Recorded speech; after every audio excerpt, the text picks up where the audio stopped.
जबकि इस विषय में एक छोटी सी मैं कहानी आपको सुनाऊं। जी अगर हम बात करें कि कैसे पुण्य कर्म काम करते हैं, बिल्कुल। देखिए जो मैं इस जन्म में कर रहा हूँ उसके कुछ फल मुझे मिल सकते हैं, कुछ हो सकता है मेरे अगले जन्म के लिए संचित हो जाए, बिल्कुल वो अच्छे हों या बुरे हों, लेकिन हमें धैर्य बहुत जरूरी है। बिल्कुल। तो ऐसी एक कथा है कि नारद जी एक बार घूमने आए हुए भूलोक पर, और वहां पर उन्होंने देखा कि एक गाय जो है वो कीचड़ में डूब रही है। अब कीचड़ में जब वो डूबने लगी तो एक जो है वहां से चोर आ रहा था। उस चोर ने देखा, उस गाय पे पैर रख करके वो निकल गया।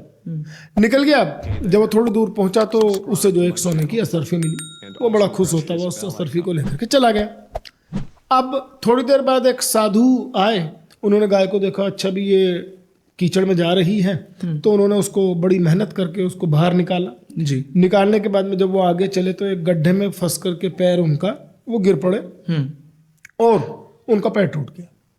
पैर टूट गया ये देख करके नारद जी को बड़ा अजीब लगा कि भाई एक आदमी जो गाय को भी नहीं बचाया उसको तो सोने की असरफी दी, जी, और जो इंसान ने इतना पुण्य कर्म किया उसको उल्टा पैर भी तोड़ दिया। अब वो भगवान विष्णु जी के पास पहुंचे कि ये बताइए भगवान ये सब क्या है। तो उन्होंने कहा कि नारद जी आपने वो देखा जो अभी इस जन्म में घटा, ओके, लेकिन ये साधु जो पुनर्जन्म में पिछले जन्म में इन्होंने कुछ ऐसे गलत कार्य किए थे कि आज इनकी मृत्यु निश्चित थी।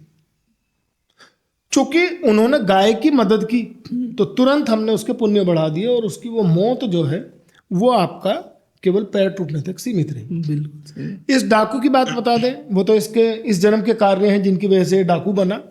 पुराने जन्म के जो इसके पुण्य संचय थे उसके हिसाब से आज इसको सोने का एक मटका मिलना था असरफियों का, लेकिन इसने चूंकि उस गाय को जो है नहीं बचाया, इसने गलत काम किया, तो उसको पूरा पुण्य जो भी आज पूरा एक मतलब असरफी का जो पूरा वो मिलना था मटका, वो केवल एक असरफी उसको मिली। और ये निश्चित है कि उसने जो गलत कार्य किया है इसकी भी सजा इसको अगले जन्म में फिर मिलेगी या आगे जाकर के मिलेगी। तो देखिए कर्मों का तो आशुतोष जी ये सब है लेखा जोखा। बिल्कुल। इसीलिए मैं सभी से निवेदन यही करूंगा कि एक तो अहंकार आदमी को सबसे ज्यादा मारता है, दूसरा आपको कभी भी अपने किए पर घमंड नहीं करना चाहिए और आपको पुण्य कर्म करते रहने चाहिए। देखिए इस प्रकृति में जो बेजुबान प्राणी है, एक मनुष्य ही ऐसा है जिसको भगवान ने इतना दिमाग दिया है कि जो सोचता है हर चीज के बारे में।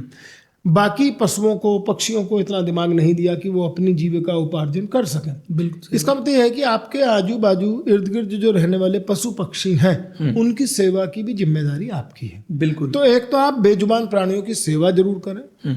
आप मंदिर जाएं या ना जाएं, मस्जिद जाएं या ना जाएं, लेकिन मानवता सबसे बड़ा धर्म है, ये आप ध्यान रख लें। बिल्कुल सही बात है। कर्म से बड़ी पूजा नहीं है। हाँ, ईश्वर की जिस भी ईश्वर को आप मानते हैं उसकी स्तुति उसका पूजा पाठ बहुत जरूरी है। जरूरी इसलिए है कि इससे आपको एक आपका जो ओरा है वो बिल्ड होता है, मतलब ओरा पॉजिटिव होता है और एक पॉजिटिविटी आप में आती है। बिल्कुल। तो पूजा पाठ तो इसलिए करनी चाहिए, मन की शांति के लिए करनी चाहिए, परंतु सबसे बड़ी पूजा है एक जो है परोपकार आप करें, मानवता आप में हो, बेजुबानों की आप सेवा करें। बिल्कुल।